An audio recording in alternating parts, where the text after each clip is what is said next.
igreja, amém? Estamos felizes de estar no momento de adoração na casa do nosso Senhor Jesus Cristo. Eu convido a igreja a abrir a tua Bíblia junto comigo no livro de Lucas, no capítulo 12, ler os versículos da palavra do Senhor, que você possa deixar a tua Bíblia aberta para acompanhar comigo um pouco daquilo que eu quero compartilhar com os irmãos nessa noite. E eu queria que a igreja se colocasse de pé comigo, amém?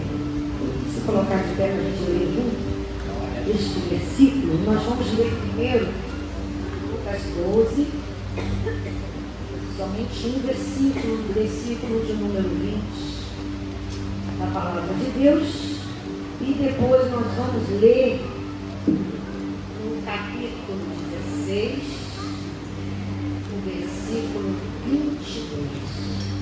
Primeiro o 12, versículo 20, diz assim: mas Deus lhe disse, louco, esta noite te pedirão a tua alma, e o que tens preparado, para quem será?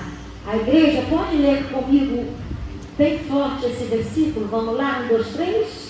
Mas Deus lhe disse, louco, esta noite te pedirão a tua alma, e o que tens preparado, para quem será? Dá uma olhadinha para esse irmão que está do seu lado e pergunta: para quem? Para quem será? 16, capítulo 16, o versículo 22, diz assim: e aconteceu que, ao morrer o mendigo e ser levado pelos anjos para o seio de Abraão, morreu também o rico e foi sepultado. Feche os teus olhos e ore o Senhor comigo nesse momento. Senhor Deus, meu amado Pai, nessa noite levamos a nossa voz a Ti, em unidade, em uma só voz, crendo, ó Deus, na manifestação do Teu Espírito Santo, através da Tua palavra. Permita, ó Pai, que venhamos desfrutar deste banquete espiritual. Ó Deus, repreenda todos os comichões dos ouvidos, tudo que venha para Ti esfriar a nossa atenção, mas que possamos nessa noite estarmos atentos àquilo que o Senhor quer falar conosco. Coloca Teus anjos eles agapados a este redor. Abre as comportas do céu, Senhor, e manifesta a Tua presença. Porque o Senhor não fizer, nada será feito. Mas quando o Senhor faz, quando o Senhor opera, quando o Senhor manifesta a Tua glória, quando o Senhor opera em nosso meio, a nossa alma se alegra, ó Pai. Porque o nosso único objetivo é estar aqui para nos alimentar e adorar o Teu glorioso nome. Esta é a oração que te fazemos, em nome de Jesus. Amém. Amém. Os irmãos podem nos assentar, em nome de Jesus. O Senhor me deu esta palavra, esse versículo, muito forte, no capítulo 16, no versículo 26, uma pergunta para a igreja, a pergunta que não quer calar, Louco, hoje mesmo lhe pedirão a tua alma. E eu deixo uma pergunta para a reflexão da igreja nessa noite: com quem estará na eternidade? Há um tempo atrás, já tem anos, alguns 2 anos, eu preguei aqui sobre a eternidade. Mas hoje, ontem à tarde, eu estudando um pouco a palavra de Deus, o Senhor trouxe novamente esses versículos ao meu coração. E esta pergunta, este questionamento: com quem estarás na eternidade? O maior erro de nós, seres humanos,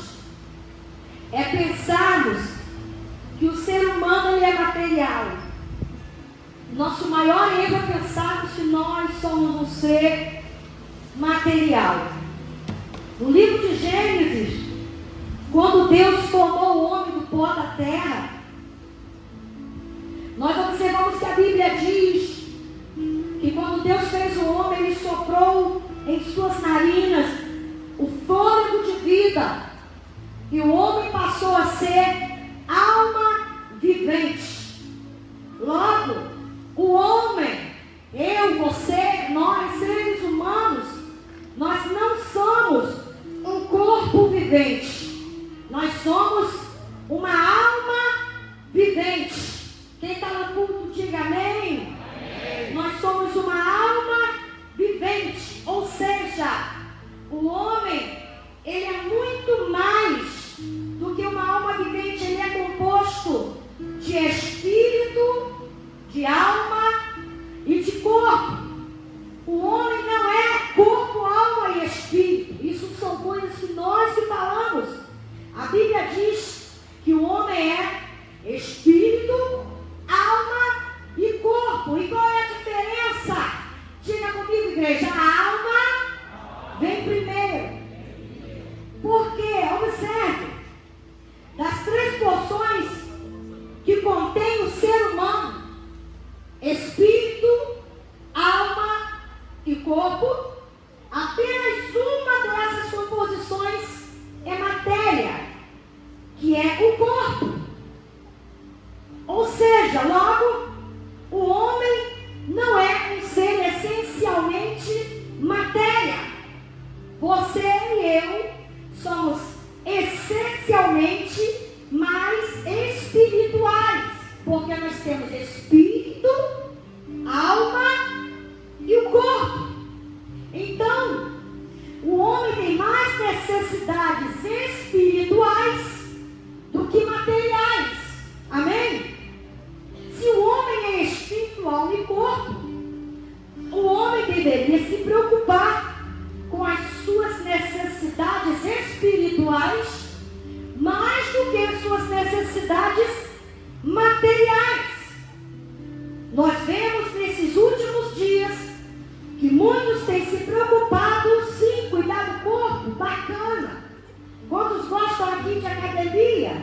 Cadê os irmãos da maromba? Cadê aqueles que gostam de puxar os pés lá? Fazer uns exercícios? É bom demais, eu também gosto.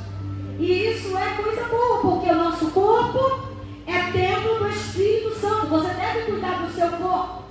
Mas o que o Senhor trouxe ao meu raciocínio para a palavra de hoje é que nós precisamos nos preocupar com a nossa alma. Vamos fazer aquele negócio que às vezes é meio chato. Mas pergunta ao seu irmão que está do seu lado: você já cuidou da sua alma hoje? Você tem cuidado da sua alma? Nós vamos à academia segunda, terça, quarta, quinta e sexta. É no mínimo 3 vezes na semana, é ou não é, irmãos? No mínimo 3 vezes na semana. Mas os amantes da academia é todo dia.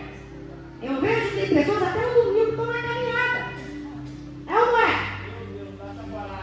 Aleluia! Eu também. Vamos juntos, a gente vai vencer, meu. Mas cuidamos muito do nosso corpo material. E a alma? Como você tem cuidado da sua alma? O homem deveria se preocupar mais com a sede da sua alma do que com a sede do teu corpo. Quantos aqui esquecem de beber água durante o dia? Pelo menos um copo de água você bebe, não é? Quantos aqui almoçam todo dia? Toma aquele café da manhã gostoso? Tem alguém no culto, irmãos? Eu gosto que você não fala comigo quando eu estou aqui falando. Quantos aqui gostam de chegar lá na almoço, aquela carne seca, frita com cebola? Meu Deus! Cuidando do corpo, alimentando o corpo. Mas nós estamos num tempo de despertamento, onde o Espírito Santo fala para a igreja na noite de hoje: alimente mais a tua alma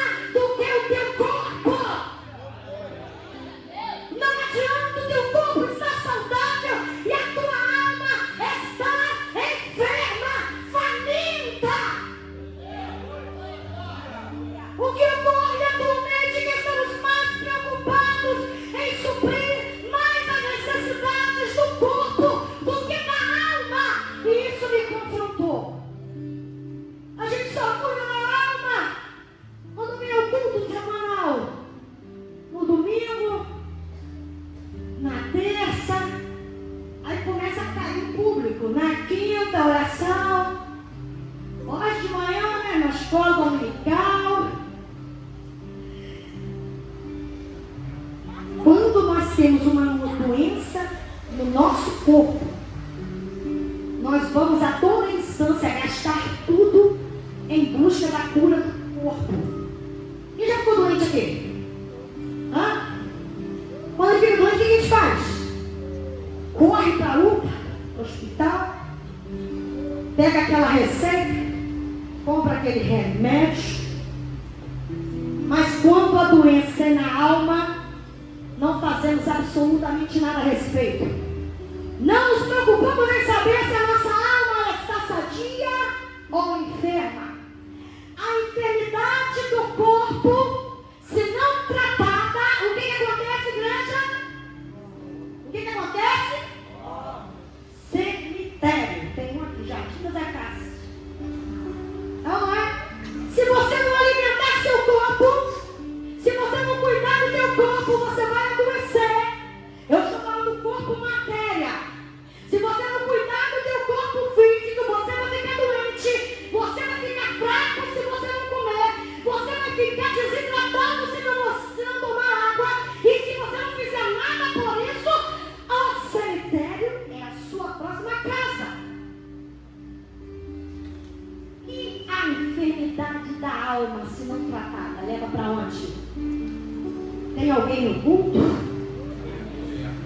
Se eu ficar doente da alma, para onde eu vou? No corpo, todas as enfermidades precisam de dinheiro para tratamento. Nenhuma farmácia vai te dar remédio de graça. Mas a cura da alma sempre foi e sempre será de graça. Aproveite nesta noite. Quantos tem que tem cura da alma para pessoas aqui? Aproveite porque é de graça. Você não veio aqui para o encontro social. Você veio aqui para cuidar da tua alma. E quantos estão com sede de cuidar da tua alma aqui? Se eu fosse você, eu começava a abrir a tua boca e dizer: Pai, tem misericórdia de mim. Alimenta a minha alma, porque eu não quero perecer. Se você não alimentar a sua alma, você vai morrer espiritualmente. No corpo existem doenças incuráveis e na alma todas as doenças são passíveis de cura.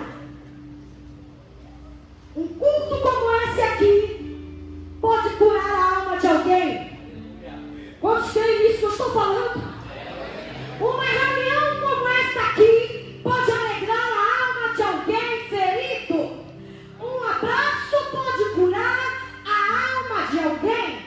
Um hino como foi cantado aqui hoje pode curar a alma de alguém. Um perdão liberado pode curar a alma de alguém. E eu sinto a presença do poderoso nessa noite. Quem crê que nessa noite tem cura para a alma? Eu vou perguntar mais uma vez: quem crê que nessa noite tem cura para a tua alma? Aleluia! Quem está vivo, quem está saudável, quem está sedento por Deus, vai entender o que Deus quer falar com você nessa noite. Aleluia! Porém, estamos muito preocupados com a doença do corpo, mais do que da alma. Uma doença não tratada pode levar ao cemitério, como eu falei. E quem aqui quer ir para o cemitério? Alguém aí quer levantar a mão? A gente sabe que um dia todo mundo vai, não é? Mas você sabe a hora? Quem está com a sua identidade aí? Qual é a data que tem a sua identidade? Hã? Os irmãos, dá um brado espiritual. Qual é a data que tem? E a data do óbito? Tem? Quem é que sabe? E por que não refletimos nisso? Por que a Bíblia diz que é melhor estar no enterro, no velório, do que estar numa festa? Parece contraditório, porque o Senhor quer nos ver alegres, felizes, alegrai-vos no Senhor, sim. Mas faz porque no enterro, no velório, nós refletimos como está a minha alma. Glória ao teu nome, Jesus. Jesus disse que nós não podemos temer aquilo que tem poder de matar o corpo, mas sim aquele que tem poder de lançar a alma no inferno. Está doente? Glória a Deus. Se Deus quiser me curar, ele é Deus. Se Ele não quiser me curar, eu vou para a glória. Mas se a alma temas aquilo que tem poder de jogar a tua alma no inferno. O Evangelho segundo Lucas nos mostra a história de dois homens simultaneamente cometeram um erro, o mesmo erro. Que erro seria esse? Exatamente em não se preocupar com as necessidades da alma. Quantos deixaram de se preocupar com as necessidades da alma? Quantos autores estavam aqui conosco, aqui nessas cadeiras aí, todas preenchidas? E quando pegamos o nosso telefone, a gente vê as pessoas se preocupando com tudo, menos de cuidar da sua vida espiritual e lembrar que Jesus está voltando, que Jesus pode voltar para alguém hoje. Qual é a garantia que você vai acordar amanhã? Ambos esses homens cometeram o mesmo erro. Supervalorizar as necessidades do corpo em detrimento às necessidades da alma. Portanto, não se prepararam para a eternidade. O corpo físico vive 70, 80 anos e diz a Bíblia que a partir daí é enfado e canseiro. Feliz é aqueles que chegam aos seus 90, não são melhor fazer 90 anos cheio de vida, farto de dias, mas está cansado. Então aproveite agora que você está com saúde. A alma terá que lidar com a eternidade. Bata no seu peito assim e fala assim: eu vou ter que lidar com a eternidade. E com quem você vai passar a eternidade? A Bíblia fala desses dois homens. O primeiro no capítulo 16 de Lucas, do versículo 20.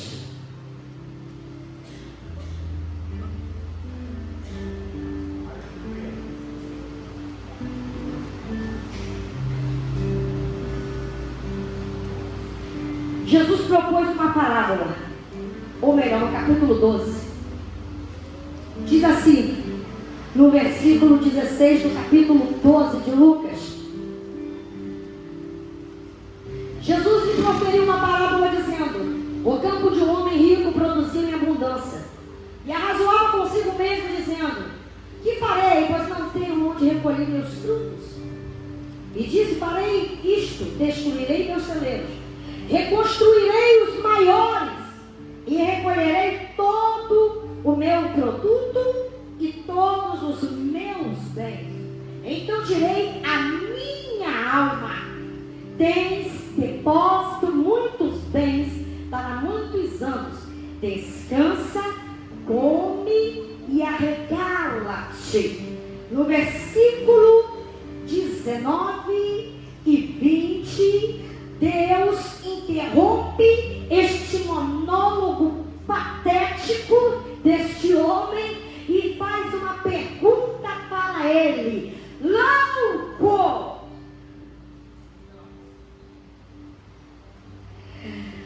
para quem será o que tu tens preparado? Para quem será a tua alma? Quem só está se preparando para viver aqui não poderá ouvir o toque da trombeta.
A Bíblia diz: não juntai tesouro na terra, onde a traça e a ferrugem pode acabar, mas junte tesouro no céu. Observe os pronomes possessivos que este homem do capítulo 12 fala: meus celeiros, meu produto, meu fruto, meus bens, minha alma. Aí Deus diz: ok, o celeiro é teu, o produto é teu, os bens são teus, mas a sua alma não é tua. E o que tens preparado? Para quem você vai deixar?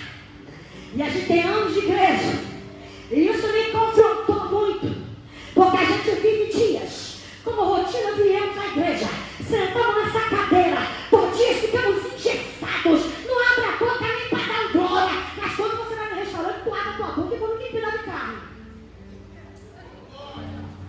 Mas na hora de cuidar da alma, não abre a boca para falar com Deus, não expressa nada pelo Senhor. Na mesma noite, aquele homem foi ter um encontro com a morte. E aquele homem foi para o inferno. E semelhantemente o segundo homem do Evangelho de Lucas, no capítulo 16, diz assim a palavra de Deus, no versículo 19: ora, havia um certo rico que se vestia, diga comigo, de que ele se vestia? De púrpura e linho. Púrpura e linho, duas vestes finíssimas. E todos os dias se regalavam esplendidamente. Havia também certo mendigo chamado Lázaro, coberto de chagas, que jazia à porta daquele, e desejava alimentar-se das migalhas que caíam da mesa do rico. E até os cães vinham lamber-lhe as úlceras. E eu confesso que eu li essa passagem, imaginando a cena daquele rico, cheio de regalias, e aquele mendigo jazido na porta dele, desejando as migalhinhas, que até os cachorrinhos do dono comiam as migalhinhas. Ele não podia nem as migalhinhas comer, mas os mesmos cachorros que comiam as migalhinhas lambiam as suas chagas. E diz no versículo 22: aconteceu que morreu um mendigo, levou pelos anjos do Senhor de Abraão, morreu também o rico e foi sepultado. Duas realidades completamente diferentes. Duas vidas completamente diferentes. Eu não estou falando, igreja, de um homem rico e de um homem mendigo. Eu estou falando de um homem extremamente rico e de outro extremamente pobre.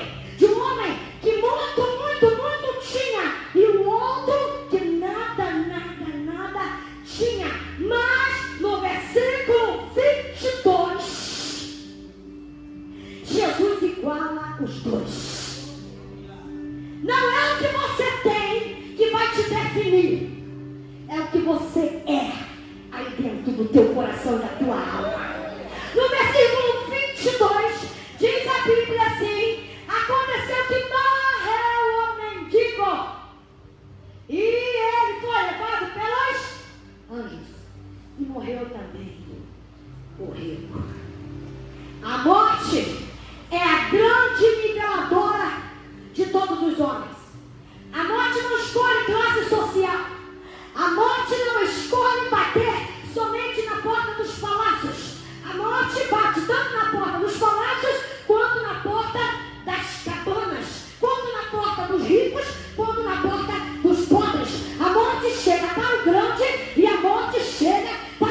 bateu na porta do mendigo.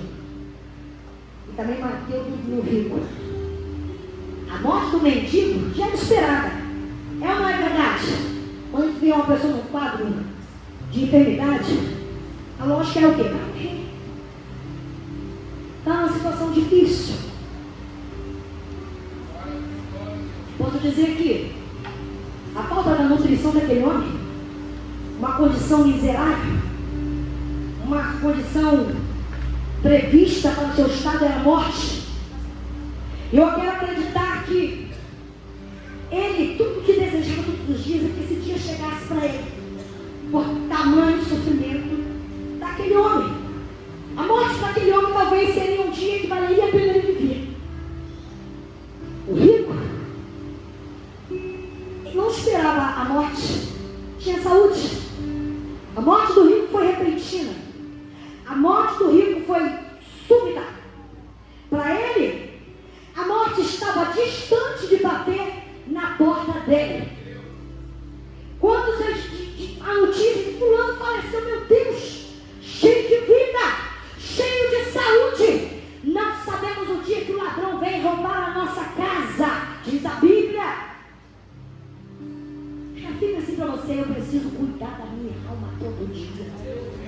Eu não sei quando ele vai vir me recolher, mas me voltar para casa. Quando Jesus inicia a história, no capítulo 16, a partir do 19, Jesus começa a história falando do homem rico. E depois ele fala do mendigo. Quando ele narra a morte, ele narra primeiro a morte do mendigo. E depois ele fala sobre a morte do rico. Por quê? Porque na vida, o ímpio pode ser até um protagonista, mas na morte o justo não é protagonista. Quer ver só? Olha que interessante. A morte igualou o mendigo e o rico. Porém, até na morte há uma diferença entre o justo e o ímpio. E a primeira ela vai. Eu vou trazer para você. O rico morreu. Ok? Ponto final. E ao morrer o rico, ele deixou casas, ele deixou fazendas, ele deixou bens, ele deixou posses, ele deixou ouro, ele deixou prata, ele deixou herança. Mas tem uma coisa que ele não deixou. Você está com a Bíblia aberta aí? Quem está com a Bíblia aberta? Procure o nome do rico. Tem igreja? Cadê quem tem voz profética e tem o nome do rico na Bíblia? O que adianta juntar tantas coisas se não tem um nome? O que adianta você ter tantas coisas e não ter um legado? O que adianta ter tantas coisas e não ser uma vida de exemplo, de referência? Qual é o nome do rico? Qual é a história do rico? Não tem. Mas o mendigo também morreu. E se você está ligado no que a palavra de Deus está sendo falada aqui, eu preciso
ele teve um sepultamento top, completo, de acordo com o costume judaico. O corpo do rico foi embalsamado. O corpo do rico foi perfumado. Perfumes foi colocado no corpo dele. Um carro, um esquife de alto nível para carregar o caixão. Sons de flautas, choro de carpideiras. Tinha o cortejo, tinha as carpideiras, tinha os amigos que carregavam o corpo, tinha discursos, tinha homenagens, tinha cerimônia, tinha pompa. Mas a Bíblia não diz que ele foi levado pelos anjos. O cortejo foi magnífico. Mas diz a Bíblia que morreu rico. Bom, mas o mendigo, ele não foi sepultado. Ele não teve flautas. Ele não teve o corpo embalsamado. Mas a Bíblia diz que ele foi levado pelos anjos. Não teve pompa. Talvez pegaram o corpo dele, jogaram no buraco, mas os anjos vieram recepcioná-lo. Um conselho eu dou para a igreja hoje. Pelo amor de Deus, eu estou com muita seriedade trazendo uma palavra séria para a igreja na noite de hoje. Por favor, não se preocupem em acumular bens aqui na terra. Se preocupe na hora da morte você ser levado pelos anjos. Pensamos muito aqui, pensamos muito no conforto aqui. Precisamos pensar em quem vai nos recepcionar quando os nossos olhos fecharem. Os amigos do rico levaram o corpo, mas os anjos não levaram a alma. Os amigos que o mendigo não tinha, não levaram, mas os anjos levaram. Talvez possamos fazer uma pergunta: por que levar o corpo do rico? Por quê? Porque o corpo do rico estava perfumado. O corpo do rico estava embalsamado. Mas por que os anjos não levaram a alma do rico? Porque a chaga que ele não tinha no corpo, ele tinha na alma. E por que não levaram o corpo do mendigo? Porque estava cheio de chaga. A gente por muito tempo passa por um mendigo, a gente nem olha, quanto mais o homem repleto de chaga. Mas por que os anjos levaram ele? Porque a alma dele estava intacta. Essa noite, eu não quero saber como está o seu corpo. Não quero saber qual foi o perfume que você botou. Eu não quero saber qual é a marca da sua roupa. O Espírito Santo pergunta para você hoje: qual é o estado da tua alma? A terceira diferença, quando a Bíblia narra a morte do rico, a Bíblia bota um ponto final. Acabou a história, já era, não tem mais jeito. Segue-se o juízo. Mas quando a Bíblia narra a morte do mendigo, tem um ponto e uma vírgula. O Senhor está dizendo: vou dar uma pausa, porque a história não acabou. Mas o mendigo morreu. Sim, o mendigo, o espírito e a alma segue para Deus. O corpo está para o pó da terra. Porque o crente não morre. O crente volta para casa. A nossa pátria não é aqui. A nossa pátria é no céu. A nossa pátria é na eternidade. Quando o crente morre, o médico vem, assina um atestado de óbito e diz: acabou.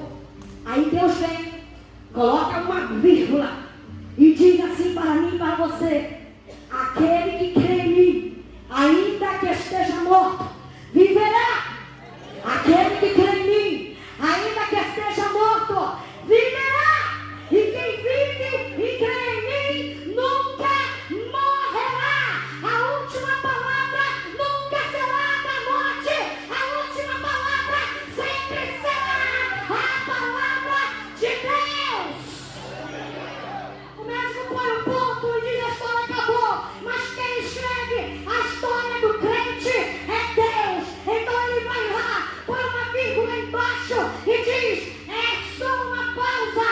Ainda tem a ressurreição, ainda tem o corpo incorruptível, ainda tem o toque da trombeta, ainda tem que nós seremos arrebatados junto com ele, ainda tem os vivos que estão na terra e encontraremos com ele nos ares, ainda tem o tribunal de Cristo, ainda tem o milênio, ainda tem a nova Jerusalém.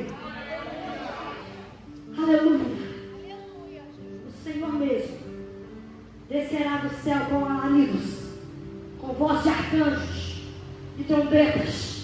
E diz a Bíblia que os mortos ressuscitarão primeiro, e nós os vivos seremos arrebatados com o Senhor nos ares. E essa é a esperança da igreja. Glória a Deus. Talvez você queria ouvir outra palavra, mas o Senhor quer alimentar a nossa alma nessa noite. Morreu rico, não tem mais jeito. Aí diz o texto: no inferno. Lá no versículo 23. No inferno. Presta atenção.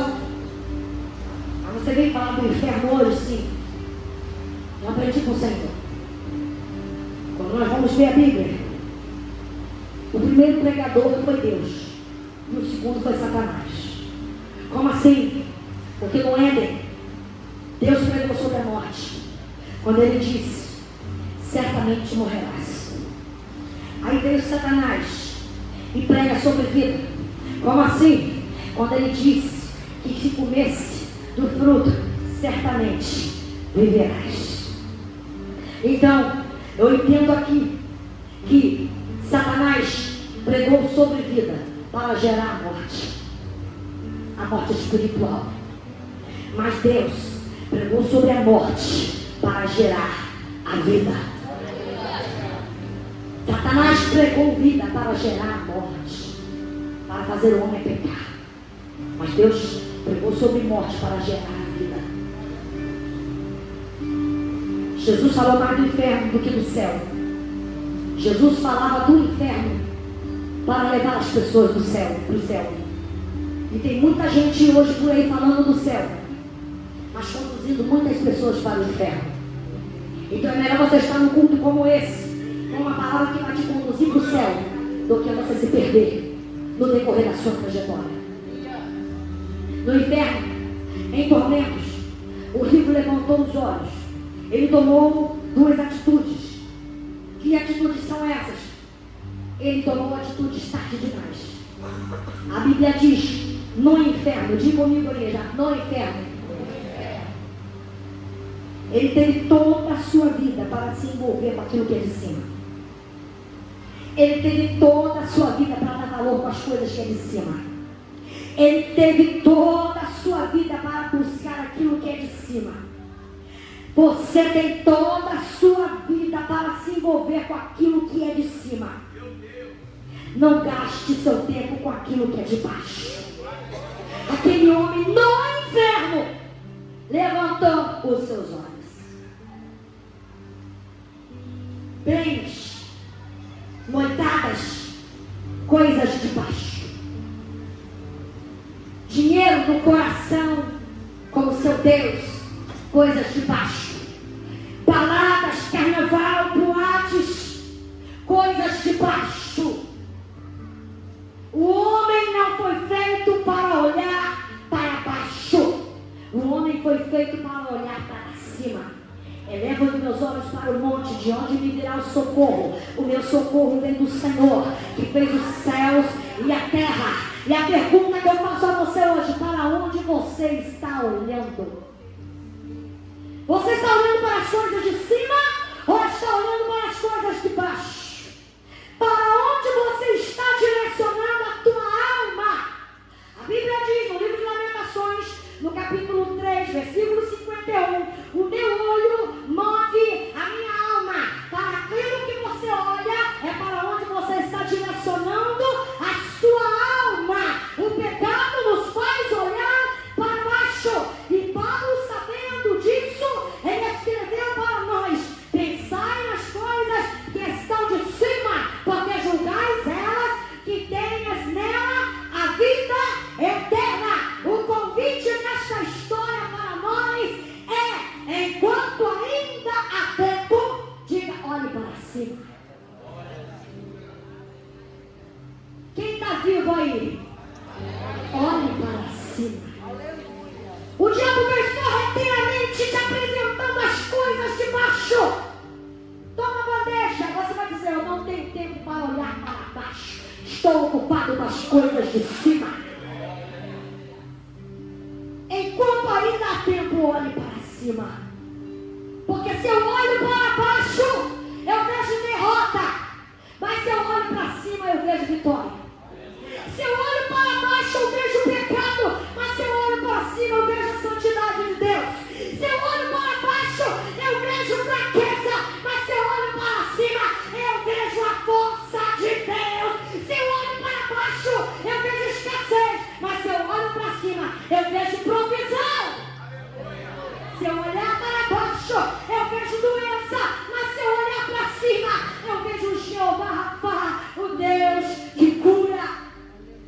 Se eu olho para baixo, eu vejo terremotos e calamidades. Mas se eu olho para cima, eu vejo Deus no controle. Se eu olho para baixo, eu vejo Satanás rugindo como leão. Mas se eu olho para cima, eu vejo o leão da tribo de Judá. Olhe para cima. Olhe para cima. Vamos, igreja. Abre os teus lábios agora. Levante as mãos para os céus e declare agora. Diga comigo: eu vou olhar para cima. Mas somente quem está entendendo a palavra afirma isso. Eu vou olhar para cima. Eu vou olhar para cima. Não perca tempo com as coisas dessa vida, desse baixo, dessas bandejas que o diabo coloca em nossas vidas. Jacó, quando olhou para cima, ele viu uma escada cujo topo tocava os céus. Estevão olhou para cima e viu o Filho do Homem de pé à direita do trono. Abraão olhou para cima e viu a cidade cujo arquiteto é o Senhor do universo. Eliseu olhou para cima e viu carros e cavaleiros de fogo. Jó olhou para cima e viu que o Redentor vive. Ezequiel olhou para cima e viu a carruagem da glória de Deus. Jesus olhou para cima e viu o Espírito Santo pousar sobre ele. Enoque olhou para cima e viu o Senhor vindo. Olhe para cima. Quem está olhando para cima? Quem tem olhado para cima todos os dias? Não é só aqui nem no momento desta palavra. Todos os dias da sua vida, olhe para cima. Aleluia. No inferno, diz o texto, que o rico levantou os olhos e viu Abraão. Uma visão boa. Quem nunca chegar no céu e ver Abraão, né? Passear com Abraão? Ei, quem você quer ver no céu? Imagina. Ele viu Abraão, mas ele viu de longe. E Abraão aqui representa a Cristo. E quem vive uma vida inteira longe de Cristo, vai viver a eternidade longe dele. Quem vive a vida na terra perto de Cristo, passará a eternidade de Cristo. Mas quando o rico olhou, viu Abraão de longe. E diz a Bíblia que quem semeia na carne colherá corrupção, mas quem semeia no Espírito colherá a vida eterna. Quem está longe dele aqui, estará longe dele lá. Com quem você vai passar a eternidade? A segunda atitude do rico, no inferno, quando ele viu Abraão de longe, num lugar bom, num paraíso, na época, chamado terceiro céu, paraíso, ele descobriu que ele não foi para o inferno porque ele era rico, porque Abraão era mais rico do que ele. Ele descobriu que ele não foi para o inferno por causa do seu dinheiro.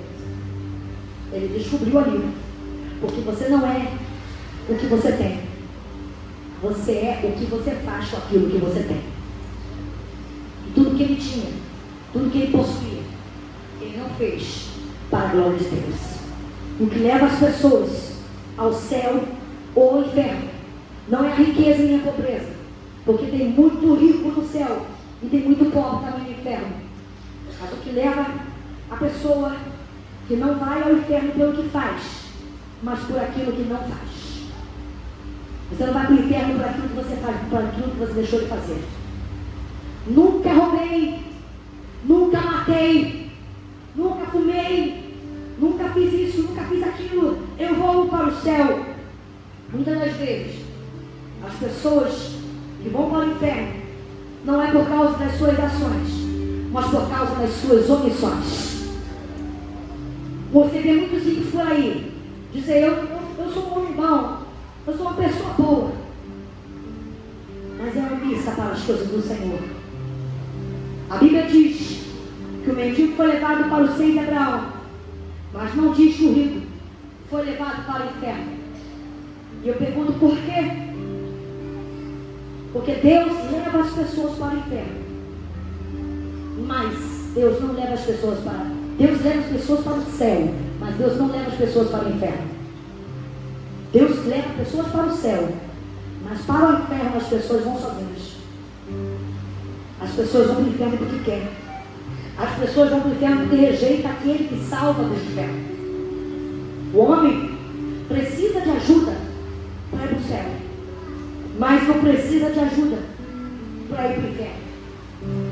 Basta ser omisso e não reconhecer o Senhor.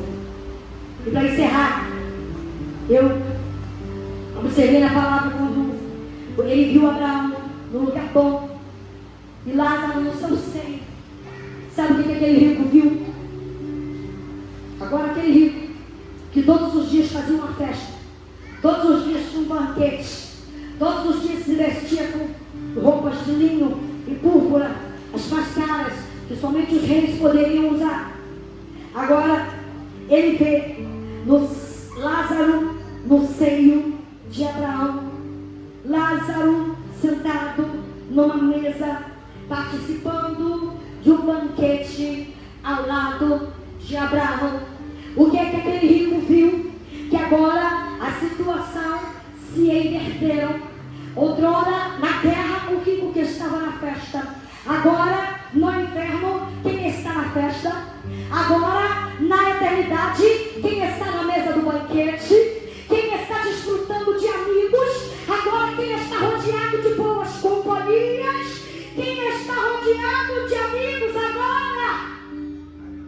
E agora aquele rico, tudo que restou para ele foi uma gota d'água na boca de Lázaro para tocar na sua língua, que até isso foi negada. Infelizmente, ele tomou a atitude de levantar os olhos tarde demais. A segunda atitude que o rico tomou, que também foi tarde demais, foi clamar. No versículo 23 diz, estando em tormentos, levantou os olhos e viu de longe no seu seio Lázaro e clamando disse, Pai Abraão, tem misericórdia de mim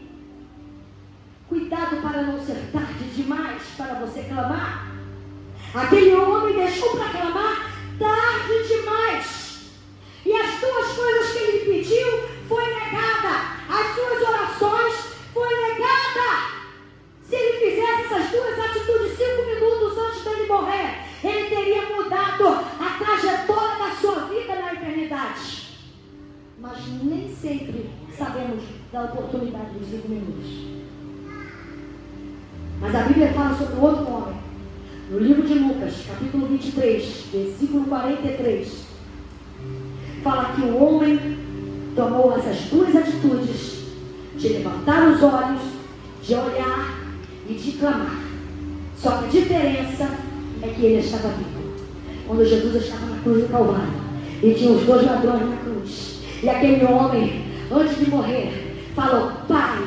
E ele olhou para a cruz e viu escrito em cima: Este é Jesus, o Rei dos Reis, o Senhor dos Senhores. Então ele clamou, ele levantou a voz e disse: Senhor, lembra-te de mim quando entrares no teu reino.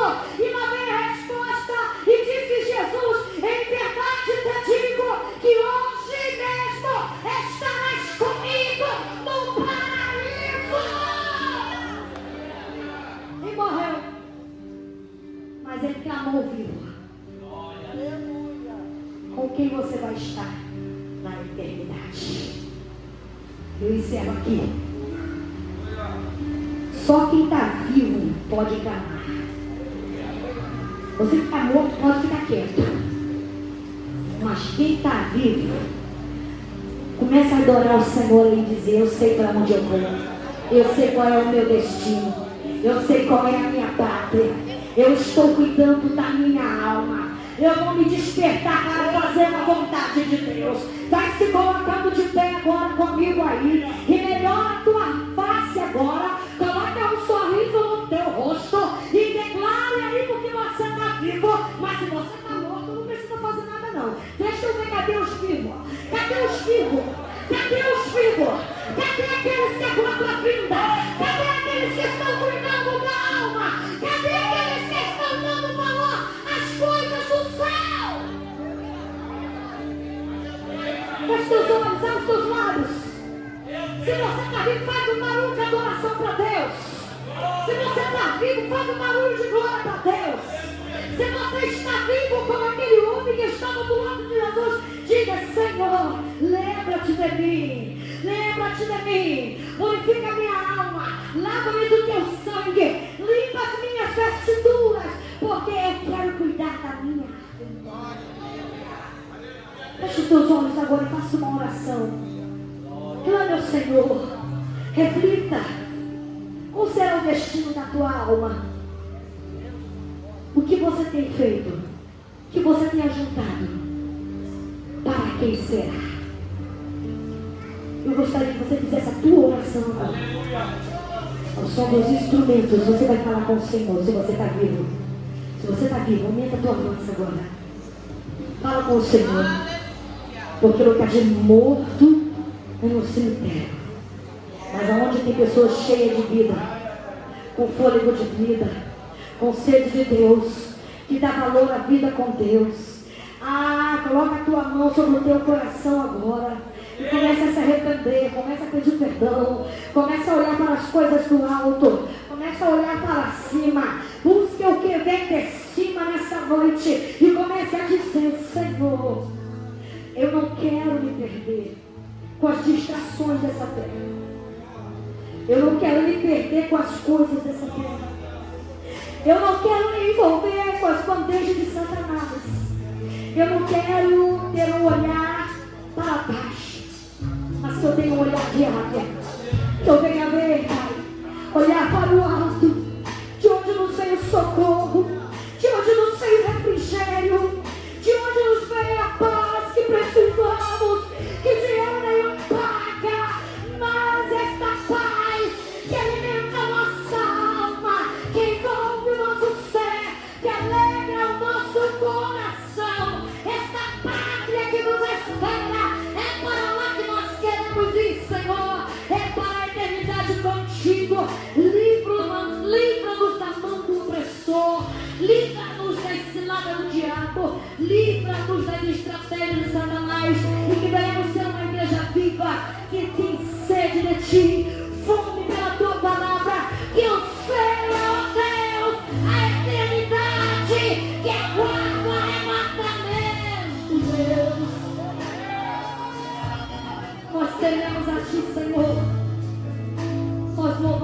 ti, ó Pai, e celebramos a teu santo nome, pois o Senhor é o dono da vida. O Senhor é o Deus que perdoa os pecados.